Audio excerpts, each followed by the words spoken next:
अस्सलाम वालेकुम रहमतुल्लाह। मैं हूं शम्स तबरेज़ क़ासिमी और आप देख रहे हैं मिल्लत टाइम्स। कोरोना वायरस को लेकर कई सारी ख़बरें हैं, बल्कि हज़ारों नहीं लाखों न्यूज़ है। लेकिन एक अहम न्यूज़ मुसलमानों के दरमियान ये है कि अरब ममालिक और ख़ास तौर पर सऊदी अरब ने मसाजिद में नमाज़ पढ़ने पर पाबंदी लगा दी है, इकट्ठा होने पर पाबंदी आयद कर दी गई है। सऊदी अरब की सुप्रीम उलमा कौंसिल ने बाज़ाब्ता फरमान जारी किया है कि सऊदी अरब में हरमैन शरीफैन के अलावा यानी मक्का मुकर्रमा की जो ये मस्जिद हराम है वहाँ यानी काबा शरीफ में और मस्जिद नबवी में, इसके अलावा कहीं भी सऊदी अरब में जमात के साथ नमाज़ अदा नहीं की जाएगी। जुमा की नमाज भी अदा नहीं होगी। ओमान में भी पाबंदी लग चुकी है। गल्फ़ के कई सारे ममालिक में इस तरह की पाबंदी लगा दी गई है और इस फ़ैसले को सऊदी अरब के उलमा कह रहे हैं कि शरीयत के मुताबिक है। कुरान करीम की आयत वला तुल्क़ू बिअयदीकुम इला तहलुका से इसको साबित कर रहे हैं कि शरीयत के मुताबिक ये पाबंदी लगाई गई है। हिंदुस्तान के उलमा इस बारे में क्या सोचते हैं? हिंदुस्तान के आलिम दीन की क्या राय है? क्या ये जो कोरोना वायरस है इसको एक वबाई अमराज कहा जा रहा है, एक वबा है, तो क्या इसकी वजह से मस्जिदों में इकट्ठा नहीं होना चाहिए, नमाज़ नहीं पढ़नी चाहिए? तो सऊदी अरब का फ़ैसला कहाँ तक दुरुस्त है या हिंदुस्तान को क्या करना चाहिए, इसके बारे में हम बातचीत कर रहे हैं मारूफ आलिम दीन मुफ्ती अरशद फ़ारूक़ी साहब से। मुफ्ती साहब, मिल्लत टाइम्स में खुश आमदीद। सऊदी अरब ने जिस तरीके से कोरोना को लेकर के तदाबीर इख्तियार की है या कदम उठाए और नमाज पर पाबंदी लगा दी इज्तिमात पर, तो आप क्या सोचते हैं, क्या सऊदी अरब का कदम सही है? इसकी वजह से ऐसा करना चाहिए? देखिए, सबसे पहली बात तो ये है कि हम हर बुरी बीमारी से अल्लाह की पनाह में आते हैं। रसूलुल्लाह सल्लल्लाहु अलैहि वसल्लम ने यह हिदायत फरमाई है। कोरोना वायरस एक आलमी वबाई बीमारी करार दी गई है और शरई हुक्म के तहत इस वक्त आलम इस्लाम दो हिस्सों में तकसीम है। एक तबका ये कह रहा है कि जमात को रोक दिया जाए, हत्ता कि जुमे को रोक दिया जाए और किसी मस्जिद में जमात ना हो, अपने अपने घरों में लोग नमाज़ पढ़ें, जैसा कि सऊदी अरब के हैत किबार उलमा ने मस्जिद इमाम शेख सुदैस की सरबराही में बाकायदा ये ऐलान किया है। दूसरी तरफ वो उलमा हैं, वो कहते हैं कि नहीं, ऐसे हालात में भी जुमा और जमात तर्क नहीं की जाएगी। इस सिलसिले में जो हम राय रखते हैं, कुरान और हदीस पर निगाह डालने के बाद हमारे सामने जो बात आती है वो ये है कि वबाई अमराज आज ये कोई नया मर्ज़ नहीं है। इससे पहले वबाई अमराज आते रहे हैं। रसूलुल्लाह सल्लल्लाहु अलैहि वसल्लम के ज़माने में भी ताउन आया है, उसके बाद भी ताउन आए हैं और तरह तरह की बीमारियां आई हैं। लेकिन किसी दौर में ना तो जुमा मौकूफ़ किया गया, ना जो है जमात की नमाज मौकूफ़ की गई। इसलिए आज के दौर में इस आयत से जो आपने आयत तिलावत की कि वला तुल्क़ू बिअयदीकुम इला तहलुका, इस आयत से इस्तिदलाल करना सही नहीं होगा। इसलिए कि फ़ुक़हा की इस्तिलाह में कहते हैं इस्तिदलाल बिल उमूम, ये एक आम आयत से इस्तिदलाल है, इसमें मखसूस नमाज का हुक्म बयान नहीं किया गया है, इस वास्ते इसे दलील बनाना सही नहीं है। उसके अलावा जहाँ जान की हलाकत बिल्कुल यकीनी हो, उसके तहत ये आयत आती है और वहाँ ये हुक्म जारी होगा। दूसरी अहम तरीन बात यह है कि कुरान का हुक्म है कि जब जंग का मौसम हो, दुश्मन सामने हो, उस वक्त भी जमात तर्क नहीं की जाएगी, बल्कि दो जमातें बना दी जाएंगी। एक जमात जो है इमाम के पीछे एक रकत पढ़ेगी और वो फिर चली जाएगी, फिर दूसरी जमात आएगी, दूसरी रकत पढ़ेगी।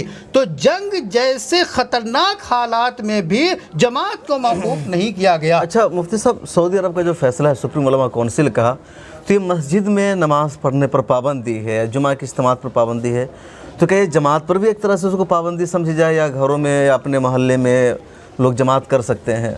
उनका ऐलान यही है कि मस्जिद हरमैन शरीफैन के अलावा तमाम मस्जिदों में जुमा और जमात मौकूफ़ है।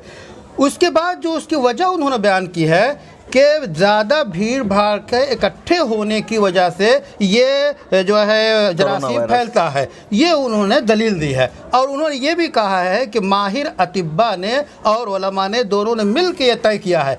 तो मैं ये अर्ज़ करूँगा कि ये उनकी कोई क़तई दलील नहीं है। यहाँ ज़न्ने गालिब हो या यकीन हो तब शरई हुक्म मुरत्तब होता है। सिर्फ वहम और ख़याल या ये कि एक कुछ डॉक्टरों की रिपोर्ट पे जो ऐसा हुआ नहीं है, उस पर शरीयत का हुक्म मुरत्तब नहीं होता। अच्छा, तारीख़ में इससे पहले भी कई मरतबा वबा का तज़किरा मिलता है कि वबाई मर्ज़ आया, तो जब ऐसे अमराज आए हैं वबाई अमराज, तो मुस्लिम दौर हुकूमत में सहाबा के दौर में भी आया, तो किस तरह से उसका मुकाबला किया गया? सबसे पहला मुकाबला तो अल्लाह की तरफ रुजू, और अल्लाह की तरफ रुजू की जो जगह है वो मस्जिद है, इसलिए मस्जिद में जमातें कायम रहनी चाहिए। और पूरे तारीख़ इस्लामी में ऐसी कोई नज़ीर नहीं दी जा सकती कि किसी वबाई मर्ज़ की वजह से जुमा और जमात पे पाबंदी लगी हो। अच्छा, एक बात बताइए, हिंदुस्तान में भी बल्कि कई सारे शहरों में, दिल्ली में या बिहार में भी 144 नाफिज़ है। दिल्ली में वहाँ की हुकूमत ने कहा है कि 50 आदमी से ज़्यादा कहीं पर भी इकट्ठे नहीं हो सकते हैं, मॉल में, हर जगह। और इवन शादियों के बारे में उन्होंने सीएम साहब ने, केजरीवाल ने अपील की है कि लोग अपनी शादी मुस्तरद कर दें। अगर ऐसे में इन सब जगहों पर कहा जाता है कि लोग मस्जिदों में भी 50 ज़्यादा इकट्ठे ना जमा हो, या सऊदी अरब को अगर वो आइडियल मशलेरा बना लेते हैं और कहते हैं कि सऊदी अरब की तरह हिंदुस्तान के मुसलमान भी मस्जिद में नमाज ना पढ़ें, तो फिर आप लोगों का क्या रिएक्शन होगा? हम हिंदुस्तान के उलमा ने मुख्तलिफ़ मसाइल में, जिनमें सऊदी उलमा की राय अलग रही है, उसमें बाकायदा ये मौक़िफ़ वाज़ेह किया है कि हिंदुस्तान के उलमा ख़ुद कफ़ील हैं, हमें दीगर ममालिक के उलमा से राय लेने की आम हालात में ज़रूरत नहीं है। इस वास्ते यहाँ के जो उलमा का फ़ैसला है उसी पे अमल करेंगे। और अभी तक ख़ास तौर पर बर्र सग़ीर के उलमा में से मुमताज़ आलिम मौलाना तकी उस्मानी ने बाकायदा ये फतवा दिया है कि जुमे और जमात का ऐसे हालात में इस मर्ज़ की बुनियाद पे मौकूफ़ करना दुरुस्त नहीं है। मतलब ज़्यादा ज़्यादा करना चाहिए। जी, जमातें जैसे होती रही हैं वैसे होंगे।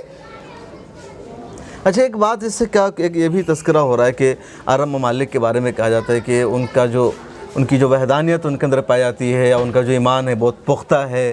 तो क्या आपको नहीं लगता है कि इस वबा की वजह से, इस कोरोना की वजह से फ़ौरन उन्होंने नमाज पर ही जमात पर पाबंदी लगा दी है? तो शायद उनके कहीं ईमान की कुछ कमी है, या जो उनका अक़ीदा है वो कमज़ोर है, क्या लगता है? देखिए, रसूलुल्लाह सल्लल्लाहु अलैहि वसल्लम ने फरमाया कि बीमारी किसी को हकीकतन लगती नहीं, ला अदवा, बीमारी फैलती नहीं हकीकतन, बीमारी अल्लाह के हुक्म से पैदा होती है।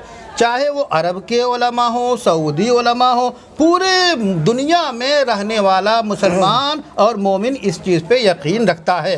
जिन उलमा की राय यह है कि ऐसे वक्त में नमाज न पढ़ी जाए, उनके जो दलाइल से हमें इत्तेफाक नहीं है, उनके एहतराम के साथ। तो मतलब एक अक़ीदा की भी कमज़ोरी नहीं, हम इसको अक़ीदे की कमज़ोरी नहीं कहेंगे। उन्होंने एक अमली तौर पे अपनी राय के मुताबिक मतलब ऐसी बात एक वहम लोग मान लेते हैं, जैसे हिंदुस्तान में बहुत ज़्यादा वहम चलता है, भूत वहम, जीन का वहम। मोमिन जहाँ का भी हो वो अक़ीदा सही रखेगा तभी मोमिन कहलाएगा, चाहे हिंदी हो, चाहे अरबी हो, चाहे गैर अरबी हो या अजमी हो।